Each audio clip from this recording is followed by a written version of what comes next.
True performance goes beyond power. It's built on accuracy. From routine servicing to tailored upgrades, every detail is considered. At Precision Auto House, your trusted specialist in European vehicles, where your car is treated like it should be. Improved Production Cars and Production Cars Racing is brought to you by Precision Auto House, TRP Ductwork, BM Graphics, and Knight.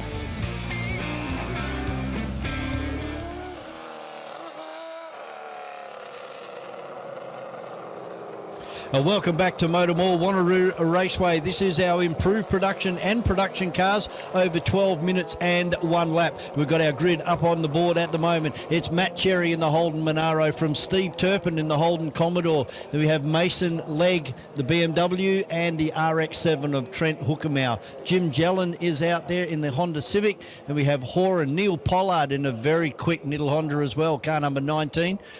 Joel Corello, Burns, Craig Poole out there in the Tirana, Lane Woodhead in the Cooper S, Riley Whitholm and Delphin. And joining us for this one is Brent Peters. Brent, we'll get to you very, very shortly, mate. We are just about ready for a start here for our production cars and our improved production cars. Green flag shown at the rear of the grid. We are just about ready to go. Red lights will be on any moment now. Revs rise. And away we go, and it looks like it's a very good start for Matt Cherry, although Steve Turpin gets up alongside of him, and now the power of the Monaro comes to play and drives straight up the inside of Steve Turpin as they go through turn number 1. A good even start from everybody else, but it's the 44 of Matt Cherry starting to drive away from Steve Turpin. Good morning, Brent. How are you, mate? Yeah, not too bad at all. They those two V8s out the front just got off like bullets, didn't they? And Derek Burns, I'm not sure if some of the guys back in the mid-pack had an issue, but Derek shot through the middle of everyone.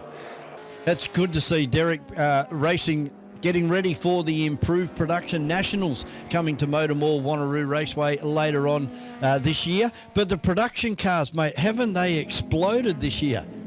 Yeah, it's starting to take off really, really well here, which is good to see. They're easy cars to drive, the more modern cars, and we're starting to see a lot more coming over. We're down a little bit in numbers today, but from the national meeting during the week, it's sort of winter, everyone's struggling a bit to get out, but yeah, IP and production cars together, it's a good show, good numbers on the track, and again, more modern cars out there. It's awesome to see. Jimmy's new Civic is wild, and Mason and Mark and the two V-dubs, they're just flying up the front there. As they cross across the line, there's Laurie Whitholm in the RX-8. And behind Laurie Whitholm at the moment, it looks like we've lost Joel Corello, Woodhead and Delphin. They're still waiting to come across. Here comes Woodhead out of turn number 7 now. That Mini's going extremely slowly. So that looks like we maybe lost Delphin and Joel Corello.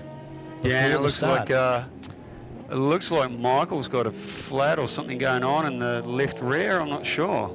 It's crapping a bit. I'm just noticing, you see that shiny part right down the middle of the racetrack. I hope that's not coming out of Michael's car because it's now starting to smoke. That's not good. And there goes Cherry. So there is oil down on the circuit somewhere. It's very unusual to see Matt Cherry loop the big Holden Monaro.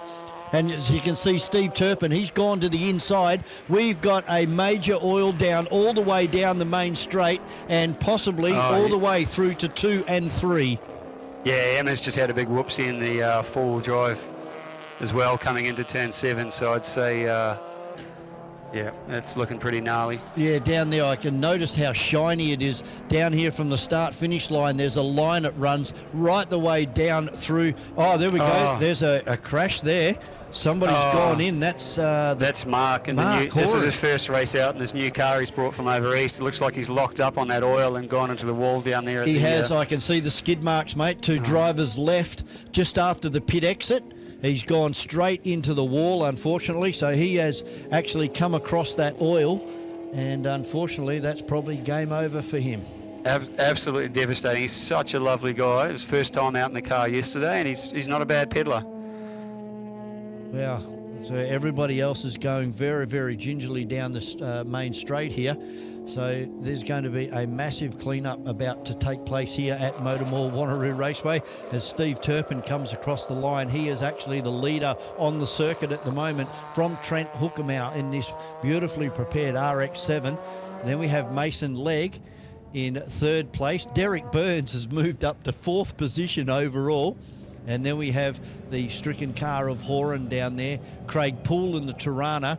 Then we have Lane, Laurie Whitholm up to 8th, Tim Riley in 9, Jim Jellin in 10th, and then, of course, the spinner of Matt Cherry, Neil Pollard, and the broken car, the Mini Cooper S of Michael Woodhead, car number 98.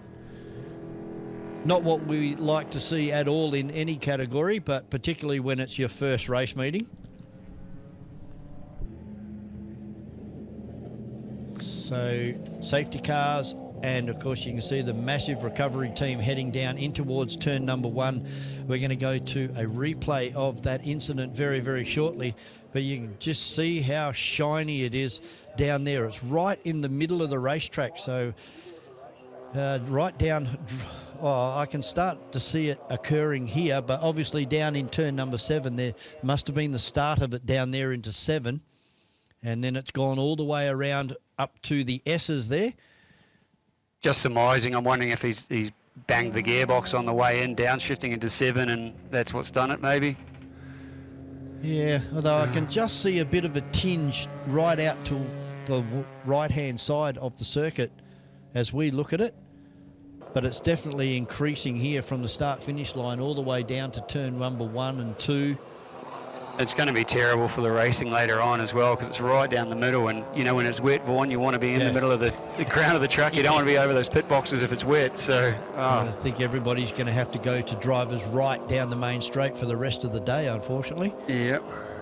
But then it looks like the car has come across onto the racing line down there. There's one car width between the curb on the right-hand side and the oil slick on the left. Oh, and it just sucks the way everyone's having to cross over it.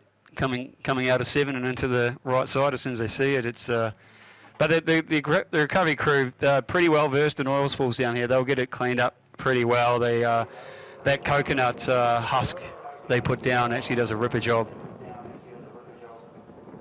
So we can see the cars lining up behind our safety car, and it looks like Matt Cherry's gone back. He's the first car that the safety car has picked up.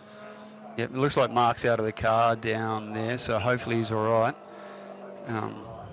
See the big skid marks on the grass there. He was completely locked up when he's gone across. And, of course, with all the rain that we've had over the last 24 hours, when he's hit the grass, he's probably accelerated, unfortunately. Absolutely. It's, not a good thing.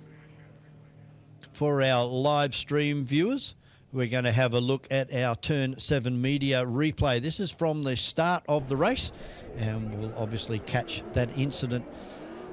As we see the great getaway, it was very, very even until Matt Cherry tried moving across on Steve Turpin to hold him out wide, and he was able to hang on to that lead as they headed up through the bus stop area for the first time. Cherry pulled 2 or 3 car lengths as they crested over turn 3, and then they over for the first time. Big lock-up for Matt Cherry. We missed that one, and that's what's actually caused his spin, was a big brake lock-up. And Steve Turpin, lucky not to drive right into the bonnet of the Racing Dynamics Holden Monaro of Matt Cherry. You see the oil down the track there now. Everyone's straight over top of it, the poor guys. So they're already there. So when he's hit the brakes, we're waiting for a car to veer left, and there it goes. Oh, that was a big one. So unfortunately, that's Horan, unfortunately, gone. Just the wrong place, and probably a little bit of inexperience there, Brent. Yeah, well, he's balked up. I'm not sure. Inexperienced. Mark's done a lot of laps overseas, but he was chasing Mason in pretty hard, and I think he had Neil Pollard on the inside of him there, so he couldn't obviously cut in. Yeah, just. Well, to be fair, he had Mason in front of him, so he probably didn't even see the oil. No, he would have been that fixated on what Mason's doing, and they're both. So the thing there with Mason's car is a 60th anniversary polo, Golf, I should say. Yeah, so Mason in the 60th anniversary Golf, and then marks in the slightly later model TCR Golf, which has got a little bit more boost up its sleeve. So they would have been looking forward for a good fight. Now they've red flagged it. Yep, so they have red flagged it with 60 seconds remaining, so this one will probably be declared until we get some word from Motorsport Australia. We're going to take a short break here at Motormall Wanneroo Raceway while we get our recovery teams in action down there at turn number 1. Stick around, lots more to come your way today at Motormall Wanneroo Raceway, and thanks very much to Brent Peters for joining us. We will catch up with you through the day. Thanks, mate. All right, we'll be back very shortly here at Motormall Wanneroo Raceway.